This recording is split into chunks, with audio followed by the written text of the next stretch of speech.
Memorial Complex, Mound of Glory, is a monument of the Great Patriotic War. In this area in July 1944, during the largest offensive Operation Bagration, 105,000 of Hitler's troops was surrounded.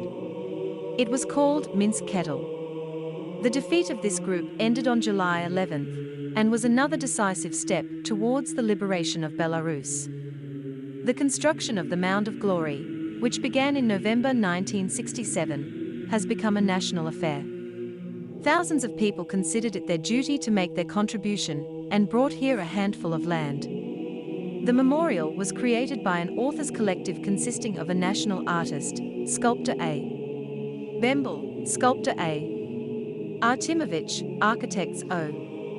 Stakovich and L. Mikovich, and engineer B. Lapsevich. The total height of the memorial is 70.6 meters. The earth hill is 35 meters high, crowned by a sculptural composition of 4 bayonets covered with titanium, with a height of 35.6 meters each. Bayonets symbolize the 1st, 2nd, 3rd Belarusian and 1st Baltic fronts, which liberated Belarus. Their base encircled by ring with bas-relief images of Soviet soldiers and partisans.